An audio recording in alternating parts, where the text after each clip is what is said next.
revealing some of the corruption in the FBI under Biden. I mean, today there was a report basically saying that FBI agents were sort of pushed into the Mar-A-Lago raid under Biden, even though they didn't feel they had evidence. He has helped reveal the Arctic frost. Wait, you mean the raid of the classified documents where they found them? Yes. Yeah, there was plenty of evidence. We saw it on TV. Well, a new report would suggest that that was not the case. But He's also revealed Arctic frost, which has basically showed that under Biden there was a tremendous surveillance state looking into Republicans and Trump. And so, as you can see, one of the idiots in that video doesn't understand how law enforcement works. You got to have evidence to actually do the search, not actually do the search and then find the evidence. That ain't how it works. What's up, everybody? Welcome to the channel. And today we're going to be talking about new evidence. Internal emails from the FBI is showing that Biden's DOJ was in constant contact with Biden's White House, and they're coordinating before the Mar-A-Lago raid. So the Mar-A-Lago raid wasn't decided by the Department of Justice. It was decided at the White House, and then the Department of Justice carried out the White House's will. We're going to dig into it. There's actual evidence now, so stick with us. We would really appreciate if you would like, share, and subscribe. All right, now we're going to go to a video where Fox News has talked about these new emails that have been revealed. Let's go ahead and check out the video. Breaking tonight, a Fox News exclusive. We have new information that appears to directly contradict the Biden administration's insistence it had nothing to do with the Justice Department investigations into then former President Trump's alleged retention of classified material and the subsequent raid on his Mar-A-Lago home. Correspondent David Spunt has details tonight. Good evening, David. Brett, good evening to you. These emails obtained by Fox News paint a different picture of the relationship between the Biden White House and the Biden Justice Department. These two offices made it clear at the time, at least publicly, they were not connected and stayed away from any political interference. However, new emails obtained by Fox News from May 2022, 3 months before Mar-A-Lago was raided by the FBI, illustrates coordination between the White House counsel's office and the DOJ regarding an interview of Walt Nauta. Now, remember, Walt Nauta is a current White House aide to President Trump, who was then former President Trump's aide in Florida. Nauta was later charged alongside Trump by special counsel Jack Smith. The May 10th, 2022 email reads in part, coordination with DOJ and White House counsel are in work to start the process to confirm and interview current administration employee Walt Nauta. This event.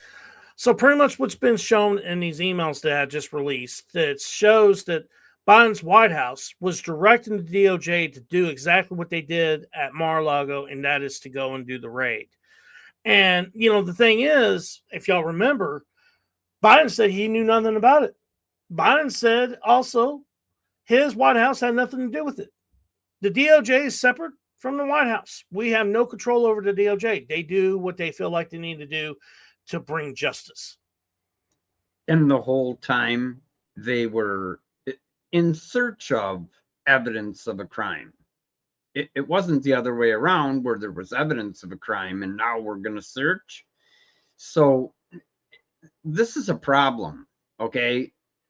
I don't want the FBI being the dog on a leash of a president who he can at will, sick on anybody he wants. That isn't how it works. And so this is sickening. And is dependent upon the timeline of President Biden's brief decision and coordination between White House counsel and DOJ, and in turn, Evan Corcoran's position on the override of privilege assertion and whether or not he seeks an injunction to prevent access. That was written by an FBI agent, and Evan Corcoran, of course, one of Trump's lawyers at the time. This coming August, Brett, will mark 4 years since FBI agents raided Mar-A-Lago. A few days after that, then Attorney General Merrick Garland said this. I personally approved the decision to seek a search warrant in this matter.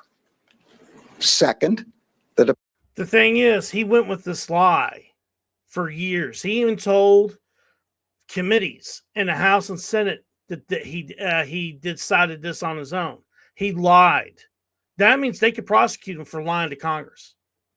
And they should prosecute him. If you all remember the picture where they had all the folders marked confidential, all set out and arranged. This thing stinks to high heaven from the very beginning. That's a lie that he just told us. The president told him, go ahead, mess with Donald Trump, make his life difficult, go raid Mar-A-Lago. And for the record, that's never happened to a president, an ex-president. Never. Department does not take such a decision lightly. And we're getting new reaction to these emails. Judiciary Chairman Jim Jordan in the House says, in part, it's always worse than we thought. These newly released documents confirm that the Biden DOJ's raid on Mar-a-Lago was politically motivated. We're also hearing from Attorney General Pam Bondi. AG Bondi says the more we learn about the DOJ weaponization under the prior administration, the worse the story gets. And Brett, she says this right here. It's a key part. She says we will continue disclosing key evidence to our congressional partners to deliver the truth and bring those who committed crimes to justice. That's coming from the Attorney General tonight. Brett. Boy, I'll tell you what. I like the way that Pam Bondi talks. My issue is she didn't follow through with much. Even the Epstein files, like when that citizen in the restaurant got her to say, there's sitting on my desk and there's thousands of, movies and stuff like that. She did nothing. And we literally last week had the president walk in and talk to his cabinet and tell everybody he will fire him. And he didn't say it so nice like that. I hear there were plenty of expletives in that conversation. So, you know what? I love the way Pam Bondi talks, but talk is cheap. I'm sick of talk. Let's see the arrests. Yeah, I don't disagree. Here's the other thought I have as well. A lot of us talk about the FBI, how it's broken to the point where we can't use it anymore. We need to get rid of it. I think the DOJ is there as well. I think the DOJ is corrupt as hell. It's still corrupt. That's the reason they're not getting anything done. That's the reason they weren't able to prosecute Comey or prosecute Letitia James, the Seditious Six. And guys, I'm telling you right now, I will lose my mind if they can't even at least get Don Lemon. I'll tell you right now, if they can't get Don Lemon, I'm done. I'm done. The DOJ needs to go. But guys, we want to know what y'all think about this story. Don't forget, hit the like button, comment, and share this out to everybody. Thanks for being here.